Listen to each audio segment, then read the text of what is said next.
Hi everyone, my name is Marika and welcome to my true crime series, Dark Deception.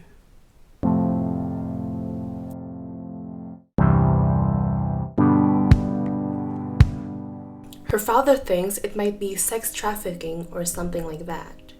So, today we are going to talk about a mother of three from Dover, Florida, who has been missing since the 18th of January this year, 2020. Her family fears that something might have happened to her. Veronica Marlene Minjares Reyes Diaz is 23 years old and is described to be 4 feet 11 inches tall and about 150 pounds. Her hair is described as burgundy as she had dyed it recently, and her eyes are brown. Veronica was last seen in the early morning hours of Saturday, January 18th, 2020. Her father, Fidencio Minjares, said that Veronica had made plans to go out that Friday night with a friend. Her husband was home with their 1-year-old son, and she took their 2 older sons, aged 4 and 5, to her sister's house in Plant City, Florida, about 15 minutes away.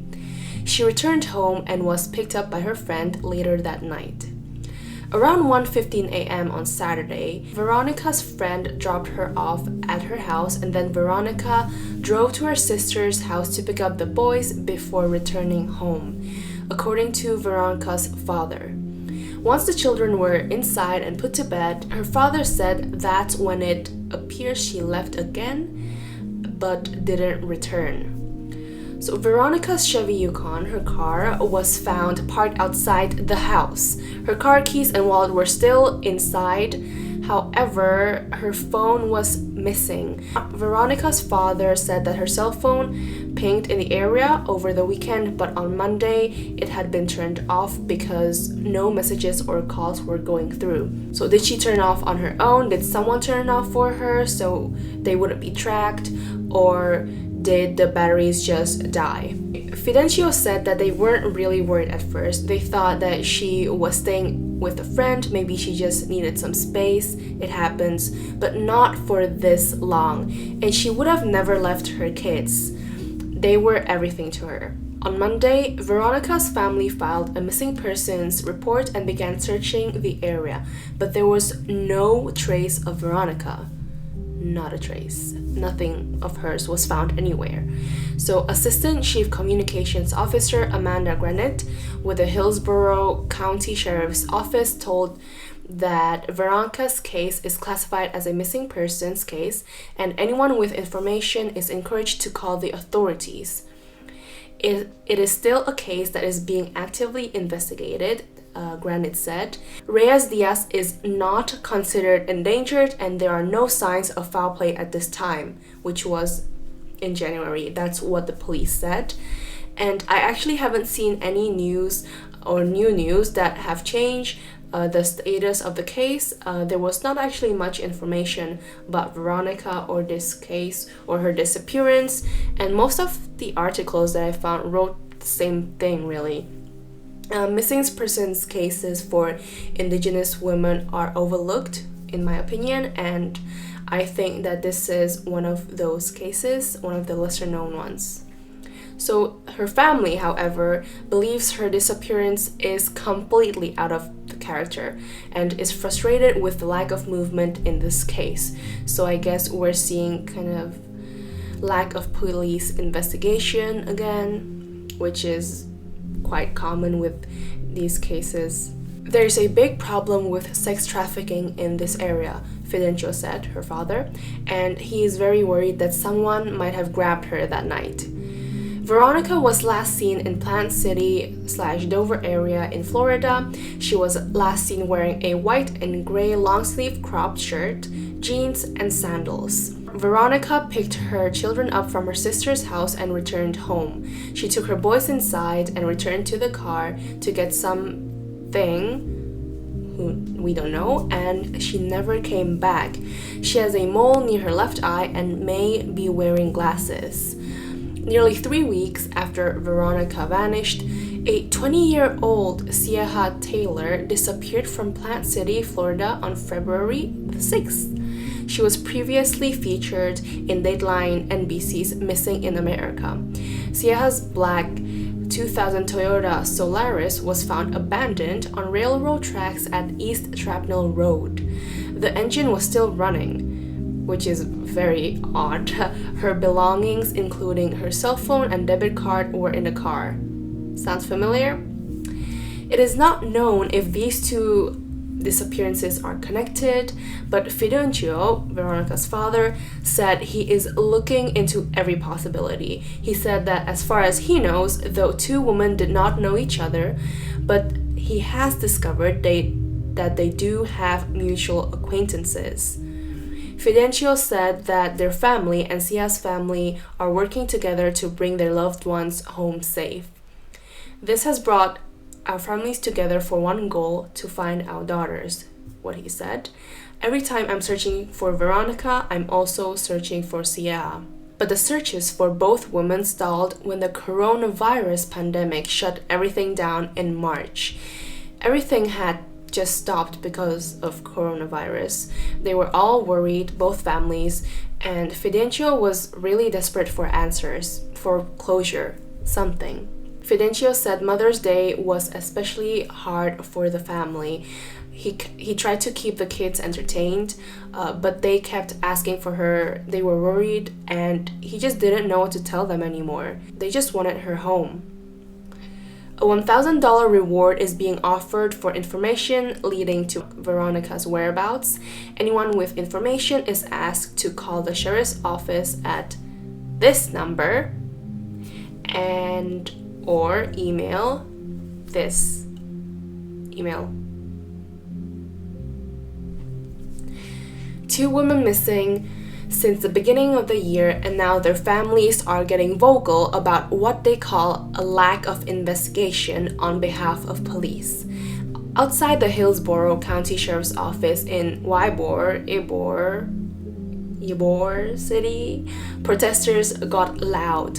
Unlike recent protests, this one is mostly family members protesting the way detectives have handled the case of Veronica Reyes Diaz.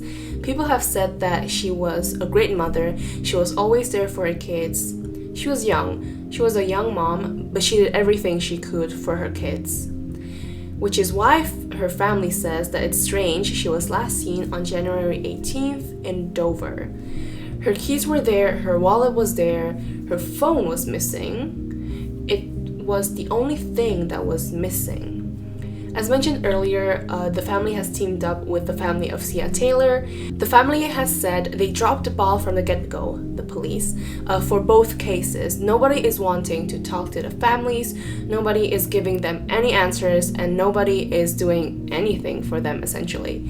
So HCSO says they have been in constant contact with Veronica's father. However, her father said that he just started getting calls. So who do we believe? I don't know. At the end of the day, what the family needs and what her family has said they need is that they just want her to come home no matter which way she comes home. The sheriff's office says they have a project in the weeks to get more information about the disappearance of Veronica Reyes Diaz and Cieha Taylor. They're asking for information from the public that will give their detectives leads in these cases. Veronica's 18-year-old sister was the last family member to see her. She says nothing seemed out of the ordinary at that time. She said that Veronica is a great mom. She's there for her kids when they need her. And if she really thinks about it, it hurts. And she tries to keep her mind off it, she added. Her mother, Tina Cortez, also said to the public, trying to reach out to Veronica, "We love you, we're worried, please come home, please." The truth is sad, more than anything for the children, who are asking for their mom every so often. That, "Where's my mom?" and "My mom?" And it is sad to hear them and sometimes not know what to answer them. Sometimes we have to tell them lies so that they don't get sad. Her husband, Francisco Reyes, laments. In addition, Reyes claims that she had no reason to leave the house. Moreover, it is very suspicious that she has left all of her belongings, including her wallet. If there's one of the theories that she may have run away, then why did she not take her wallet? Why only her phone, and it even died later? So, what happened? The family is trying to see the neighbors' cameras to see if they could find something else, because the police no longer came to their house anymore to ask or to investigate, and they feel that the police is not helping the family in what they need. This is a restless family. Veronica's father feels desperate. He has not worked all week since she disappeared. He cannot sleep, and he thinks of the worst. A community came together to pray for Veronica, who has been missing for more than 3 weeks at that time, so around February. At the Liberty Southern Baptist Church Sunday night, family, friends, and members of the community came to pray for a miracle, pray for her safe return. They asked everyone who attended to wear Veronica's favorite color, which was blue, as a show of solidarity. Her family has tried just about everything to bring Reyes home. They've put up flyers, social media posts, held church parties at local parks, but now they're reaching out to a higher power for help. "I just want her home," said Tina Cortez, which was Veronica's mother. She just had one wish, that her daughter returns safely home to their family. "I leave her message on her phone hoping she would look at it, but there's nothing. I call her phone every day. Nothing," said Cortez between tears. Gina Fredred, who was Reyes' old youth leader at church, said that they've known Veronica for around 10 or 11 years. The pastor and his wife felt something needed to be done for this young mother. Somebody knows something. She's out there somewhere, and we thought if we come together as a community, we could help out the family, the husband, the children, Frederick said. Some held candles, while others held phones as they streamed the service to the increased awareness online. "Mine's been gone 3 weeks and we don't have any answers. We don't know anything," Cortez said. "Mia, come home, come home. Give your boys a hug. Let me hug you." So what are the theories of this case? So I read some of the theories online on Reddit and web sleuths. This one person said, "Let's assume she picked up the boys around 1:30 to 1:45 a.m., drives home and arrives at around 2 a.m. Take the boys in, tuck them into bed by 2:30 a.m. At this point, does she check in on the baby? You know, the 1-year-old who stayed home with her husband? Does she talk to her husband if he's awake, or peek in on her husband assuming he is asleep? Perhaps everything looked as it should. Family is all asleep, except the older wasn't. He claims she left. Did she decide to go outside because she was too awake from the night out? I mean, you know, once you have been staying up for so long, sometimes you're not tired and you just want to stay up more, get some fresh air, and then try to go back to sleep. You know, did she mean to only take a smoke break if she was a smoker? Did she meet someone where they went that night? According to those who know her, vanishing in this manner is unlike Veronica. What was Veronica doing after she was last seen going to her car to fetch an item? Allegedly. Who is the person who last saw her? Did she take any personal belongings with her? If so, what? Because, you know, it's her car, so her dad might not have known what other items there were that she could have taken with her. What connections may she have with anything going on? Was there someone following her? You know, where would they be? What was her state of mind when she was last seen? And does Veronica know anyone with any motive to harm her? And there are so many more questions, like did someone approach Veronica, groom her, and lure her to vanish in order to be in their company? Do you have any information concerning the whereabouts of Veronica Marlene Mincaros Reyes Diaz?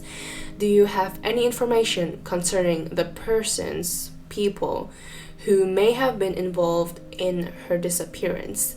If so, if you have even a small clue, small detail, maybe you saw something, maybe you heard something, please call the Hillsborough County Sheriff's Office at 813-247-8200. I'll leave the number here and even in the description.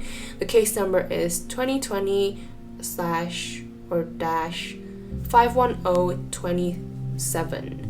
And if you want to help out the family and donate to their GoFundMe, here's the link, and it will also be in the description as always.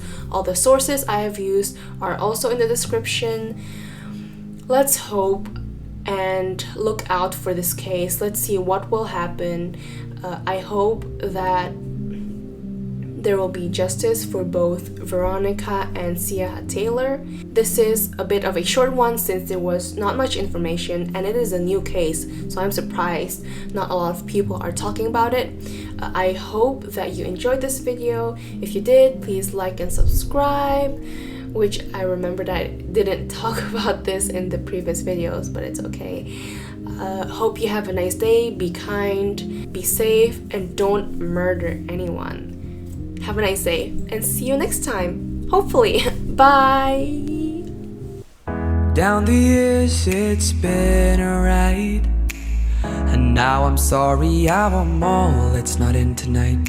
And on as we go we seem to fight, but baby that's just the way we love, and only in the dark.